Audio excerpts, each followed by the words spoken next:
고양에서 암, 즉 종양은요, 신부종과 더불어 사망률 1, 2위를 다투는 흔하고 중대한 질병입니다. 그럼 고양에서 암은 도대체 왜 생기는 걸까요? 고양에서 어떤 암이 흔할까요? 암을 예방하려면 또 어떻게 해야 할까요? 그럼 암에 걸렸다면요, 치료는 가능한 걸까요? 자, 저는 수의사 윤쌤이고요. 오늘은요, 고양이 암과 예방하는 방법에 대해서 한번 알아보겠습니다.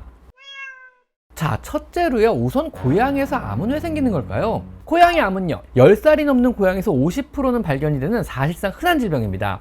사람이든 고양이든 살아가면서 매일 수십만 개의 세포들이 고장이 나게 되고요. 고장난 세포는요, 대식세포라는 일종의 몸 안의 청소부에서 청소가 되며 새로운 건강한 세포로 대체가 되게 됩니다. 이것이 이른바 면역 시스템이란 것이 우리 몸 안에서 하는 일 중 하나입니다. 그런데요, 어떤 이유에서건 이 과정이 원활하지 않게 되면은요, 고장난 세포가 없어지지 않고 남아있게 되고요. 이 고장난 세포가 무한히 증식하는 것이 바로 종양, 즉 암입니다. 이렇게 세포가 고장이 나고 또 새로운 세포로 교체가 원활히 안 일어나는 주요 원인은요, 노화와 또 면역 기능의 이상입니다. 즉, 예전보다 고양이에서 암이 흔하게 보이는 원인은요, 진단 기술의 발달도 있겠지만 아이러니하게도 고양이들의 수명이 길어졌기 때문인 것입니다. 노화나 유전소인 외에 암의 발병 원인으로는요, 고양이 백혈병 바이러스인 FLV와 고양이 에이즈 바이러스인 FIV 바이러스가 고양이에서 종양을 유발한다고 알려져 있습니다. 또한 한 집 안에서 거주하는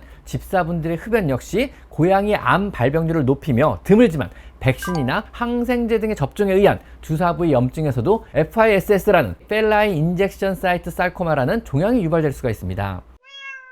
자, 그럼 두 번째로요, 고양이에서 자주 발생하는 암에는 어떤 것들이 있을까요? 자, 먼저 첫째로 림프종이 있습니다. 혈액 속의 백혈구 중 하나인 림프구가 암으로 흑화하는 질병으로요, 고양이에서는요, FLV, 즉 고양이 백혈병에서 주로 생기게 됩니다. 이 림프종도요, 어디에 전이를 유발했느냐에 따라서 여러 타입으로 나뉘게 되는데요, 주로 FLV 감염에 의해서 다발하는 가슴에 생기는 종격형 림프종은요, 호흡기 질환이나 흉수, 호흡곤란, 기력 저하를 유발하게 되고요, 나이든 고양이에서 다발하는 소화관형 림프종은요, 구토, 지속적인 설사와 식욕부진, 체중의 감소, 복막염 등의 증상을 보이게 됩니다. 또한 FLV 감염 고양이에서 다발하는 중추신경형 림프종 역시요, 갑작스런 마비나 운동실조, 또 중심을 못 잡기도 하고 성격의 변화가 오기도 하며 발작과 직업감인 중군 등을 보이는 중추신경계 이상 증상을 보이게 됩니다. 그 다음으로 흔한 것은요, 비만세포종이 있는데요, 일종의 피부암입니다. 굉장히 흔한 종양으로 비만세포가 종양화한 것으로 내부 장기에 생긴다면은요, 거의가 악성 타입이고요, 피부에 생긴다면은요, 80% 정도가 양성인 경우가 많습니다. 주로 얼굴, 목 주변에 뾰루지 같이 많이 생기며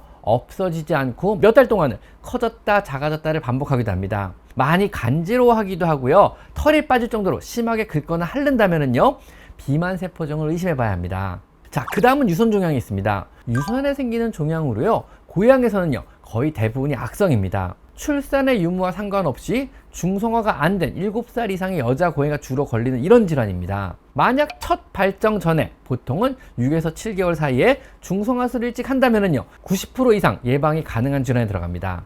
자, 그리고 마지막으로 흔한 종양은요, SCC, 스퀘어머스 셀 칼시노마라고 불리는 평평상피암입니다. 피부암의 일종으로요, 주로 코와 귀, 눈꺼풀, 입과 구강 내에 생기는 흔한 종양입니다. 노화와 자외선의 노출 정도에 따라 그 발병 빈도가 높아지게 되고요, 주로 흰 고양이가 더 자외선에 취약하기 때문에 더 많이 걸리는 것으로 알려져 있습니다. 빠르게 주변 조직을 괴사시키며 커지게 되고요, 전이도 굉장히 빠른 편입니다. 일단 확인이 된다면요, 뼈를 포함한 최대한 주변 조직을 넓게 제거하고요, 방사선 치료나 혹은 항암 치료를 해야 합니다. 하지만 갖은 치료에도 불구하고요, 기대 수명은요, 1년 남짓밖에 안 되는 질병입니다.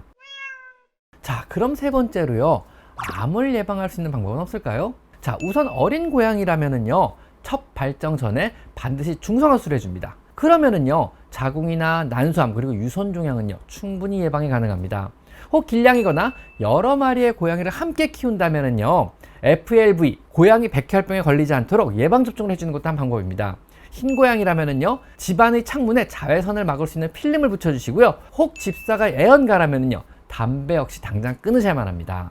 평소에 면역력을 높여주는 것도 방법인데요, 고양이 면역력의 70%를 담당하는 장내 미생물을 균형 있고 튼튼하게 해주는 것입니다. 고양이 장내 미생물을 활성화시켜주기 위해서요, 미생물의 먹이가 되는 프리바이오틱스와 포스트바이오틱스 혹은 유산균인 프로바이오틱스가 풍부한 서류를 먹이거나 보조제를 복용시켜주는 것도 역시 도움이 됩니다. 마지막으로 암에 걸렸다면요, 어떤 치료 과정이 필요할까요?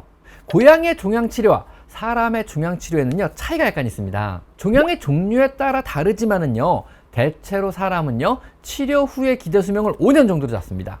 즉 5년 생존율을 목표로 치료에 들어가는 반면에 고양이는요 1년으로 잡습니다. 즉 치료가 성공적으로 되더라도요 평균 기대수명은 1년 정도밖에 안 된다는 이야기입니다. 물론 여기에는 평균의 함정은 존재합니다. 어떤 아이는 2, 3년을 불편함 없이 살기도 하고요, 또 어떤 아이는요 치료 중에도 6개월 만에 고양이별로 떠나기도 합니다. 즉 완치된다는 개념이 1년 정도의 평균 생존율을 보장한다는 것 뿐입니다. 자, 두 번째 차이점은요, 화학치료 중에도요 사람처럼 심한 부작용을 보인다거나 고통스러운 통증 반응은 생각보다 거의 안 보입니다. 사람의 암치료처럼 털이 막 빠지고 체중이 줄며 심하게 구토와 설사를 동반하는 이런 부작용은 생각보다 안 보이고요, 의외로 담담히 삶의 질을 잘 유지하며 치료를 받게 됩니다. 치료는요 수술과 방사선 치료 그리고 화학치료가 있는데요, 대부분 2가지 이상의 치료를 병행하기도 합니다.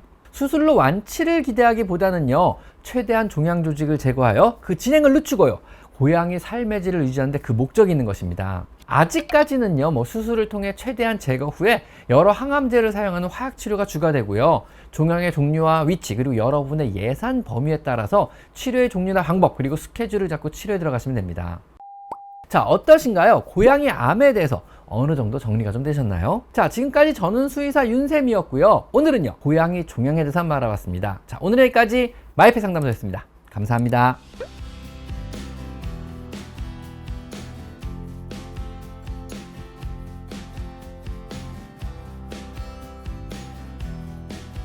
제 채널에서 이곳 스토어를 클릭하시면 제가 추천하는 여러 고양이 용품들을 구입할 수 있습니다. 제가 엄선한 믿을 수 있는 사료와 간식 그리고 용품을 모아놓았으니 참고하시면 많은 도움이 될 것입니다.